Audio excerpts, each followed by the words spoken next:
Stealing the flows and all that, and them niggas not even,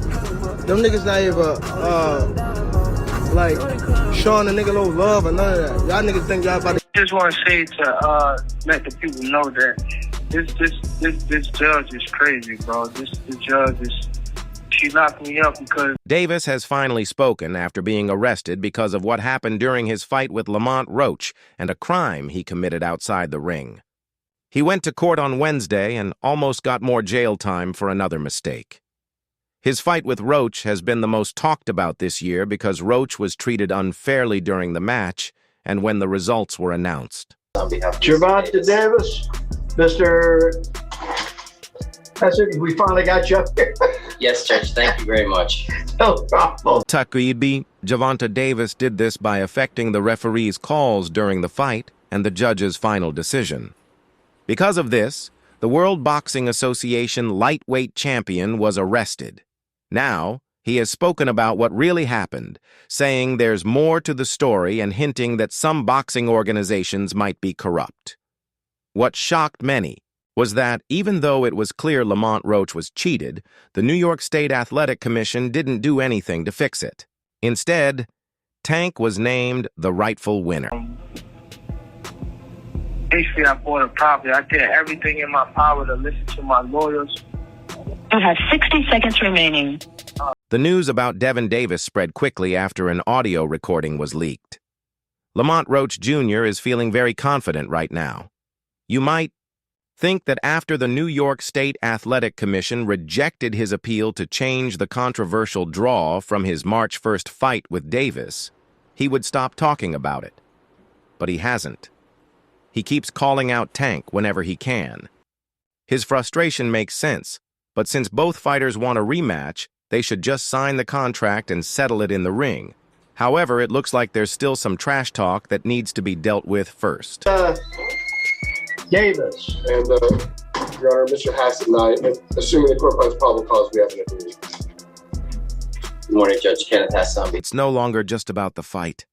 A few days ago, Lamont Roach Jr. got into an online argument with another boxer, Lorenzo Simpson, who supports GervontaDavis and believes Tank would knock Roach out in a rematch. Instead of ignoring it, Roach fired back by betting $250K, saying, "Yeah, $250K, just like I bet your role model. If you can show it to me, we're good money, little guy." He's clearly feeling confident, but now he's pushing things even further. Just a few hours ago, he casually threatened GervontaDavis in an Instagram post, which was later highlighted by Ring magazine. Get money off of niggas and not whistling, not playing. Like, come on, bro. Y'all niggas is crazy. So we elsewhere with that shit. Lamont Roach hinted at a rematch with GervontaDavis in an Instagram post today. He wrote, "I showed that I'm a pound-for-pound talent against a generational star in the sport. I was born a star, but on March 1st, the world finally saw it. I can't wait to run it back and put on a show again." Part 2, OTW. But why does Roach believe he's a pound-for-pound talent? One big reason is the moment in the 9th round when GervontaDavis took a knee. Tank claims it wasn't from a punch, but because hair grease and sweat got in his eyes, making him drop down. Some people believed his excuse, but many gave Roach credit, seeing it as a non-knockdown moment. Just off the top, man, I was, a little disappointed. Just for the sake of boxing itself, and obviously my result for the fight. I think. Is that one moment enough for Roach to believe he's better than Davis? Probably not. Another reason for his confidence could be Ring Magazine's latest pound-for-pound rankings, where Devin Haney replaced Davis. On top of that, ESPN now ranks Roach number 6 in the 135 lb division, and that kind of recognition can definitely boost a fighter's ego. As for GervontaDavis, is he responding to all this? Yes and no. At first, he said he wanted the rematch by the end of May, but now he's gone completely silent. Something unusual for Tank. He's usually quick with the trash talk, but this time, the 30-year-old has stayed quiet. And when a fighter... The key that they pointed out the things that were actually done wrong, and there's still no there's still no movement to overturn the fight. Just really saddened me. This rematch happens, and Roach's promoter, Gary Jonas, says it will. It could finally deliver the excitement fans expected the first time. But the real question is Tank planning a strong comeback, or is he thinking about retiring? GervontaDavis has already hinted that he only has 3 or 4 fights left before calling it quits. And let's be honest, if retirement is near, he'll want the biggest payday possible. Now, think about it. Would a rematch with a lesser-known name like Lamont Roach Jr. bring in the kind of money he wants? Or would he earn a lot more by fighting bigger names like Shakur Stevenson? Of the New York State Athletic Commission, I kind of accepted my fate just a little bit. I had a lot of hope, though. I'm not gonna lie. Funny enough, Tank originally dismissed the Newark native, saying he hadn't done enough for the sport of boxing. But in a recent interview with NBA analyst Stephen A. Smith on ESPN, he suddenly seemed open to the idea. More open to the idea. Also, a match with Ryan Garcia would be a moneymaker. Would also bring in big but it's not money. happening But it anytime won't soon. happen anytime soon. Garcia first has to get past Raleigh Romero on May 2nd, and if he wins, he's got Devin Haney waiting for him, assuming Haney beats Jose Carlos Ramirez that same night. So, Tank versus Garcia too? It's a possibility, but it's going to take some time. Some time that Tank may not have to spare, as Roach has been all over his face, even when he had to deal with a court case. In my view, I have to come with it all. I have to do more. Obviously, just to secure the win. Baltimore judge decided not to send World Boxing Association lightweight champion Gervonta "Tank" Davis to jail on Wednesday, even though he admitted to breaking his probation. The case was related to a hit-and-run that injured 4 people, including a pregnant woman.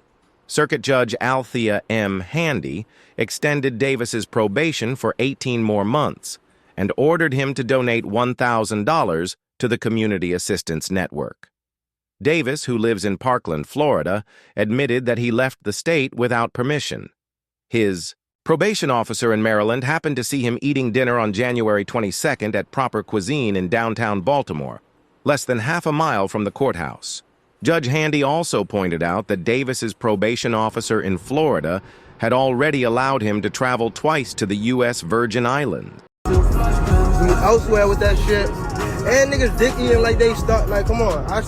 When I start wearing chrome heavy and showing shit off, and Judge Handy also mentioned that she had allowed Davis to attend the 2024 Paris Olympic Games to support and advise Team USA Boxing. However, she denied his request to travel to Japan for his 30th birthday. At the same time, she explained that giving him more jail time wouldn't really help. "I don't like sending anyone to jail, sir. I really don't," Handy said. "But you need to wake up, please." She later added, "I don't ever want to see you in court again." Back in 2020, Baltimore boxing champion Gervonta. People, I listen to everybody to the T. She's mad that I bought a property, that's why. Baltimore boxing champion GervontaDavis pleaded guilty in a hit-and-run case, adding another chapter to his legal troubles. The West Baltimore native, who holds a 31 record, recently kept his belt after a majority draw against Lamont Roach. In 2023, Davis pleaded guilty in Baltimore Circuit Court to 4 traffic offenses related to the incident. The crash happened around 2 a.m. on November 5, 2020, when he ran a red light at Martin Luther King Jr. and Washington Boulevards in his 2020 Lamborghini Urus. He crashed into a 2004 Toyota Solara and then slammed into a fence on a nearby property. I shouldn't have. She wanted me to be in an apartment. A one-bed. Judge Handy sentenced Davis to 90 days of home detention and 3 years of probation, saying he had a pattern of breaking the law. He was supposed to serve his sentence at the home of his longtime coach, Calvin Ford.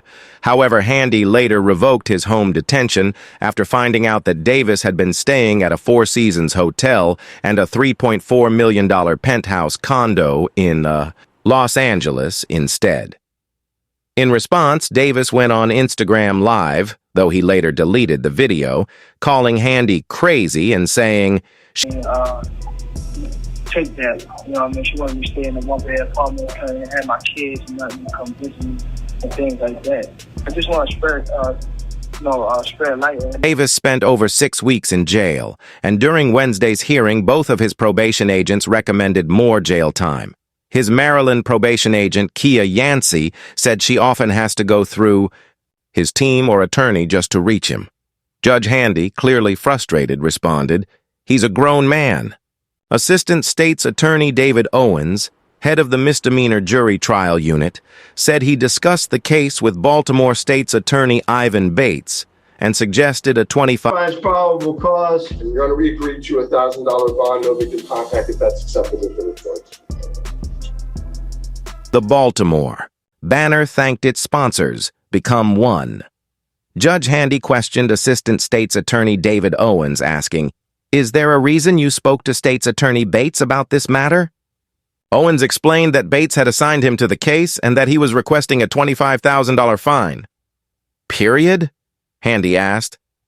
"Yes," Owens replied.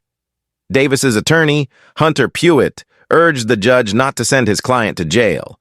He argued that Davis had completed all special probation requirements and had Contact.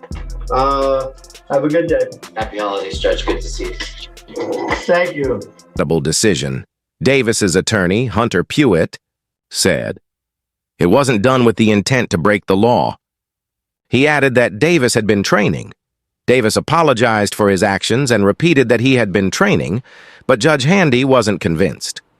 She pointed out that his Maryland probation agent had spotted him at a restaurant with a group of people. "You weren't training," she said. "You were out celebrating." Davis explained that he had been training in Washington, D.C., but went to Baltimore for dinner. After 2 private discussions at the bench, Handy delivered her final sentence. Chrome shit heavy. Niggas are dick eaters.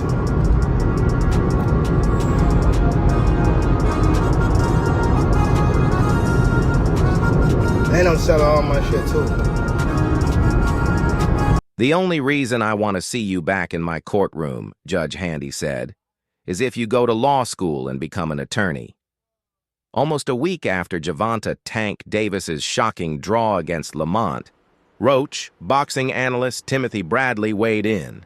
He doesn't believe Davis was exposed or that the judges were necessarily wrong in calling it a draw. However, he does think Tank might be a little disappointed in himself. Tank is not overrated or anything like that. I know a lot of people are saying that, and a lot of people are saying, well, this guy can beat him. No. Styles make fights, guys, Bradley told Boxing Scene. Bradley and... Let's not hell with that, though. I'm in a good mood, though. What up?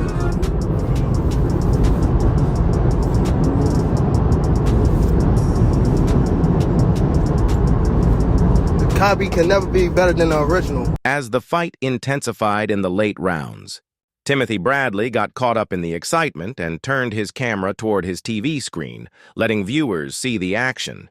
He knew the risk of a copyright strike but wanted to share the moment. Eventually, YouTube flagged the video and Bradley deleted it. "I think it was a shocker to everyone," Bradley said. "If you compare Roach's biggest win to Tank's, they both fought Hector Luis Garcia. The triangle theory in boxing doesn't always work, but still. Tank knocked Garcia out, while Roach had to go through a war and needed a knockdown to win." All that. Shit, I'll just tell you about the knee. The knee was bullshit. Yeah, they made the rules up as, you know, of course, Tank the house fighter. They made the rules up. Yeah, that was bullshit. They should have... Bradley was especially impressed with Roach's ability to trade punches with Davis and take his power shots. "It was crazy because Roach became the puncher. It was so interesting," he said. "There wasn't a moment in the fight when I thought, oh, Roach is hurt badly. He was stung but never in serious trouble. But there were times when I thought, Tank is buzzed, and it was extremely noticeable." Davis had his best moments in the 5th and 6th rounds, landing more power punches, 19-12 and 18-10, respectively. "I knew Tank usually turns it up after 4, but Roach was giving him all he could handle," Bradley explained. "So I kept wondering, is Tank about to explode and really take over? He tried, but he couldn't." Knockdown. You can't take a break like that. The only person that can do that is the referee. The referee can stop the action and say, hey, let me take you to the corner so they can wipe it out. You don't get timeouts like that in boxing, yo. So that was bullshit. Though he scored the fight for Roach after watching the replay, Timothy Bradley acknowledged that several rounds were very close, making a draw or even a 115-113 score for Davis reasonable. What people need to realize is that scoring live and scoring a fight on TV are two different things, he said. Those scorecards were top-notch. These judges are the best in the business, every single one of them. So it's not like we had rookie judges on the card. A 114-114 draw is respectable, and even scoring it for Tank is justifiable, though I personally thought he lost. While fans and media often criticize judges, Bradley pointed out that they are highly trained in scoring fights. Watching a fight in person versus on TV can lead to different perspectives, and the subjectivity of scoring criteria allows for a range of justifiable results. A 115-113 score for Davis may not have been the most popular opinion, but it was still within reason. The knockdown, period. I've already went back and I watched it. Tank lost. I watched it I watched it when I wasn't scoring it. Like, yeah, people's asking me, who you think won that round? I was like, oh, very close or whatever. Timothy Bradley strongly believes that referee Steve Willis and the ringside review officials missed a clear knockdown in the 9th round when Davis took a knee. Bradley, who has first-hand experience with this tactic from his 2013 war with Ruslan Provodnikov, explained that he took a knee in that fight after enduring a brutal beating. Provodnikov hurt me badly in the final minute, and after testing my chin all night, I dropped to a knee for a brief break to help drain the clock, Bradley said. I knew I would lose a point, but even concussed, I stayed clear-headed enough to beat the count and win a close decision. Reflecting on Davis's situation, Bradley implied that... Why is he, you know what I'm saying? Like, he really don't want to exchange with this dude, exchange with this guy. You know, Roach was there, he was set. And as you know, Roach, The referee should have given an 8 count, plain and simple, Bradley said, pointing to the boxing rules. According to these rules, a knockdown happens when a fighter touches the floor with anything other than their feet after being hit, is held up by the ropes, or is hanging on the ropes without being able to defend themselves. Bradley explained that in the 9th round, Roach hit Davis with a light right hand, followed by 2 jabs. He believes the second jab caused Davis's eye problems, which made him take a knee. Left hook, and he got a mean ass right hand. 2 punches that, affect the southpaw. Tank, in the beginning, I saw him trying to bait, but Roach was just really patient. Roach was patient, bro. He was tight, he was patient, and he wasn't really rushing in. And every now and then... Tank, saying he didn't know the knockdown rules is no excuse, Bradley said. He's a professional and has been in boxing long enough to understand the rules. Bradley has always praised Davis's skills, but has also criticized his choice of opponents. Drawing from his own experience as a fighter who never avoided tough matchups, Bradley shared his thoughts on how Davis might be feeling after the fight. I think Tank feels like he let a lot of people down, including himself, Bradley said. He probably thinks he could have fought better and handled the match differently. I also believe he feels he disappointed his corner and his fans. To some extent, he might even be embarrassed. Vita Majuri in interview 23. And maybe he doesn't feel that way at all, Bradley added. Maybe he's thinking, I'll deal with this when I feel like it. No one tells me what to do. It was a draw. The judges... requires you to have great timing, to be able to slip and roll shots. Like, that was some old school shit that I saw inside that ring with Roach. I was like, holy shit, he's slipping and sliding and rolling and shoulder rolling, stepping back, slipping to the side, using that step 45, bam, coming.